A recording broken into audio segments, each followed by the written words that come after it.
Hello, myRockworld fans. Today we are with the backstage with the concert where the New Roses, a great band from Germany, plays. We do the interview in English for sure, and we have the singer and vocalist and guitar player Timmy Ruff with us. Hey guys. So welcome, Timmy. Hi guys. First question. Not everyone is familiar with the New Roses. Please give us a brief history. When did the band came together? And please tell us something about the really great new album Dead Man's Voice, which just came out. And what is different to your last album, Without a Trace? So the New Roses were founded in 2012, but we've known each other forever. So me and Urban, the drummer, we've been playing together for 13 years now. And 15 years ago, Hardy, our bass player, and Urban had a band already.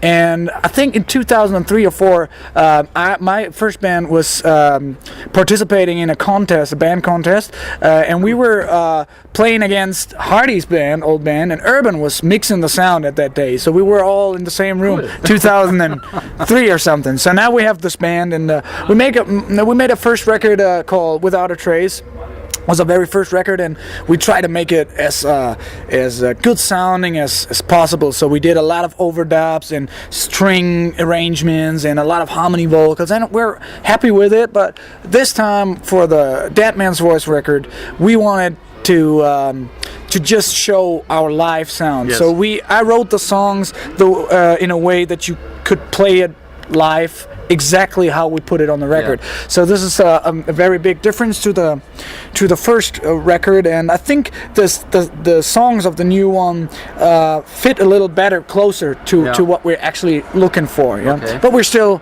searching. The search goes on. All right. Pretty good. Do you have any strategy in writing songs and also recording in the studio? Because there's a difference. You can go into the studio and jam, or you can wrote the songs before, do demos, and then a lot of overdubs. So how is the strategy in songwriting with your songs?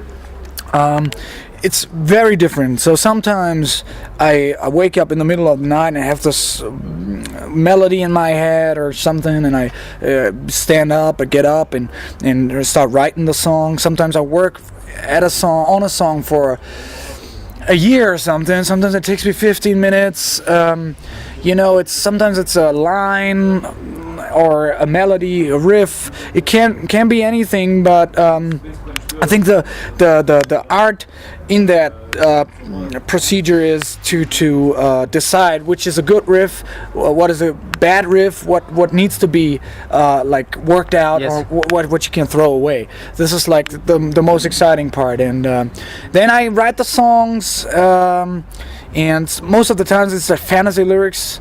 At first, I just go like, "Hey, little baby, I love you," something like that. And it makes no sense at all. And then I add lyrics. After the melody comes. Yeah, I jam around, and I have this one line like, "Be my partner in crime," for example. Yeah. And then I go like, "Hurl, burl, birdie, and I just mouth words till the actual words come. Cool. And then I send them to the boys. They decide, "Oh, I don't like this. I like this." Let's go to the rehearsal room and jam it, and then we jam it, and then we decide if we want to put it on a record, and if we want to put it on a record, we work out a New Roses version. So I always say I write a Timmy Ruff song, but the New Roses, they make a New Roses song out of it. Yeah. Otherwise, the songs would sound very different. Then it's just a really band project. Yeah, it is. So totally. Otherwise, you do a solo album, and it would sound totally different. Would be the same songs, maybe you do one day in an unplugged version. No, we never know. Yeah. He's a big fan, as we already know, of Humble Pie. So please give us a short example of an Humble Pie song now live. Oh no! Oh no! I don't know the words. It has been no problem with the words. Oh shit! No. What's your favorite song from the Humble Pie? Do you need a doctor? No. No. Let me think. I just bought that black record, the vinyl, the live. Is it Filmo? Filmo concert. And I haven't listened to it yet. So I had it as an MP3. Yes. But of course you want it on vinyl, and I bought it, but I haven't listened to it. So they did it once. They did I did it at the sound check here. They did a version of the Shape of Things to Come. Yes. And I love that one much more. As I think the original one was Yardbirds, I think. Was it a Yardbirds song? I don't know. I don't know. But they did a live version. Shapes of Things to Come is not on a live album, but now Yeah. we hear it live from you. Yeah. It goes like something like shapes of things before my eyes. I need me to despise. A time will realize, or something like that. I don't know. This myRockworld is live, you know. These are the real musicians, and this is pretty cool. Thanks, Timmy. Thanks, no problem. Next question: what is your own personal favorite song on this album, and why? All right. I have a lot of different favorite songs because they're different categories of favorite songs. So there's the song called "What If It Was You." It's a very emotional song and it's a very personal song, and it's all about the actual situation, the current situation in the world, and the politics and everything. So this is very close to me. But there's a song called "Dead Man's Voice," the title song, which is the first song that I totally made up. It's a totally made up story. It's had nothing to do with me. I just wrote down like a little script for a movie, something like that, and put it in a song. So this is very important because it's a new step for me. Cool. And what we have, I Believe, and Heads or Tails and Partner in Crime, which are my favorite live songs. So they're different categories, and it's hard to say for me. But I'm very happy with this record. The whole record is And it has a great cover. Yeah. And as you said before, which I like a lot, it's just really like a live record. It sounded very fresh, very authentic. Thanks. And not this kind of overproduced records we had in the 80s. So I am a fan from the 70s record, and it is a little bit similar of the 70s records. Yeah. So a very important question for us. What were your heroes to start out playing music?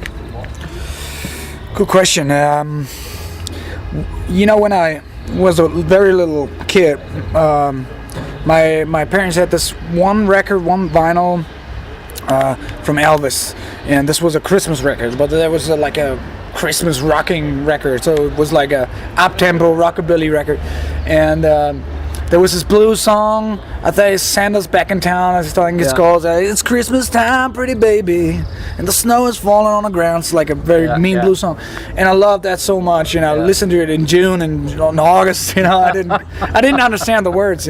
So this was, for me, Elvis was like the very first thing that really blew my mind, and I bought all his vinyls then, and I listened to it, and I jumped around in my bed and danced like him. And then I stole this record from my brother. He's 4 years older than me, and he loved Led Zeppelin, AC/DC, and the Black Crowes. And I stole his CDs. I let the cover in his room so he wouldn't notice. And I stole the CDs and I listened to them. And the Black Crowes, the second record, the Southern Harmony and Musical Companion, AC/DC Live in Donington was my first AC/DC thing from '91, and Led Zeppelin, the remastered record with like a best-of thing. It was, and that really totally blew my mind. I wanted to know everything about everything, and I started. Yeah. Good idea. So, there we go. Very good.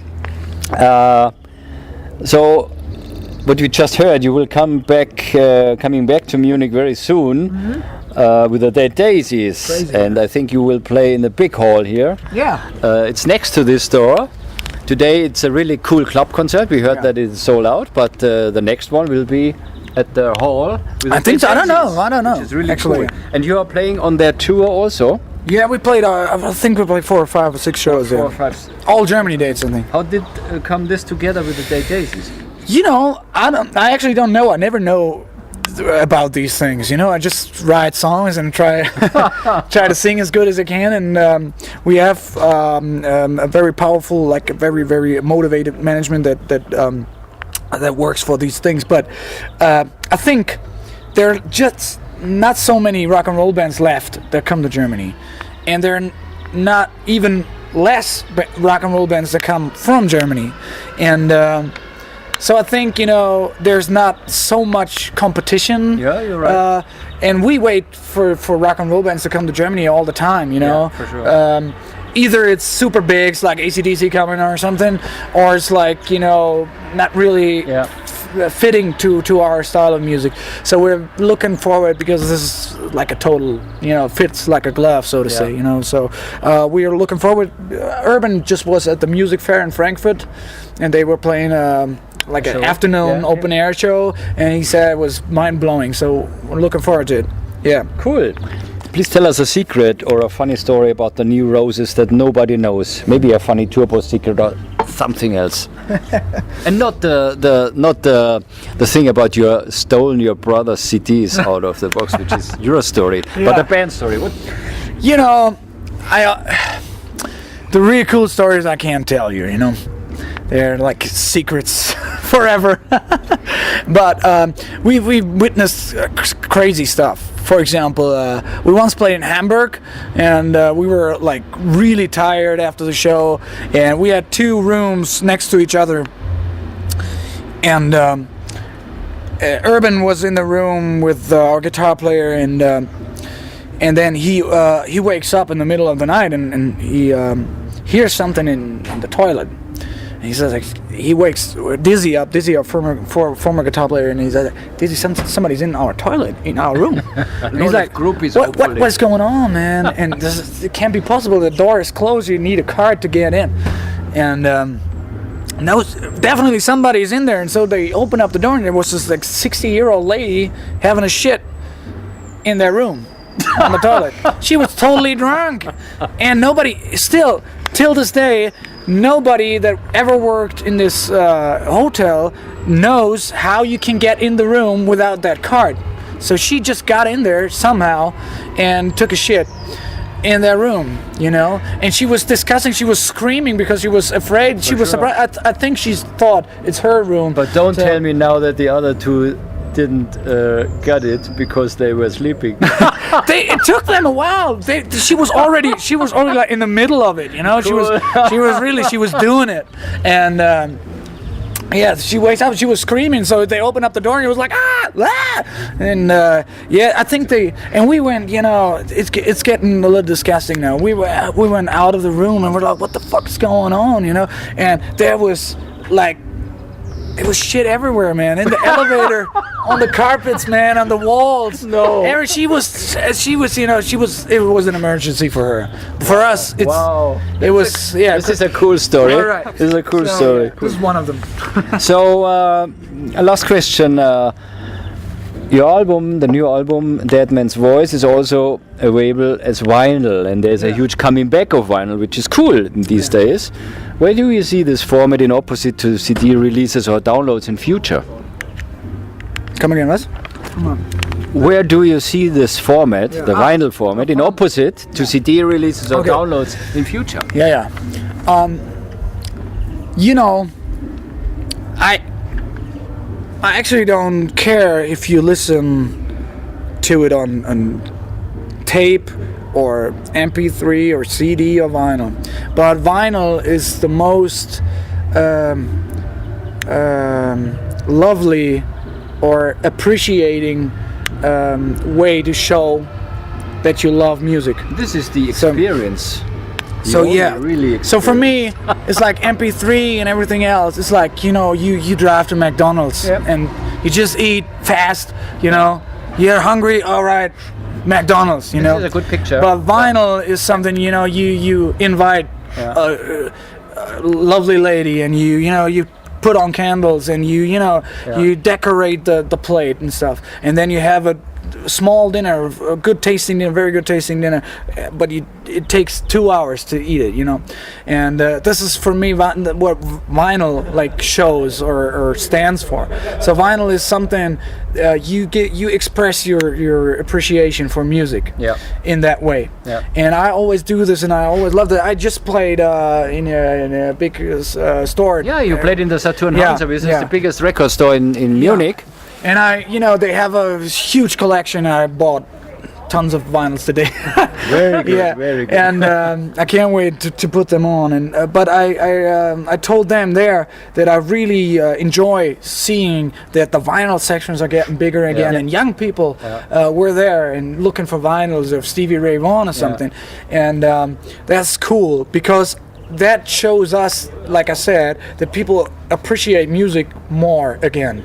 You know, because streaming it, people don't know. You know, you can't blame them. They don't know that we musicians, we don't get a shit. That's it. If you stream it, they don't know. Yeah. They come to us on the show and say like, "Hey, man, I got your album on Spotify, man," and I'm like, "Yeah, no, it's not good." So fans, this is really a must. Yeah. Buy the vinyls of the musicians, buy the CD because or with whatever, Spotify nobody gets money. But you know, don't take the time. That's my wish, my demand. You know, take the time to maybe once a week just listen to music. Don't listen to it while you're jogging or while you're cleaning your apartment or while you're driving. Just sit down for an hour a week. Open up a beer, close your eyes, you know, and have a record, just a record. One record a week is so good. I enjoy it every time I do it. This is a good last word, but we have a last word. So last but not least, some words to your fans, please. Like I said, man, listen to rock and roll. Go to shows and you know, if you go to a show, we appreciate that so much. I know you're working hard out there, you know, and I know you're driving and you're in the traffic and you want to go to the show, and we're here, we're ready, we're fit, you know, we're ready to go, and I'm looking forward to a show tonight and the Dead Daisies tour soon, and great to be back here in Munich and at the backstage. Great rock and show tonight. Yeah, we'll do. Thanks for Thank you. very much. Thank you. Thanks for having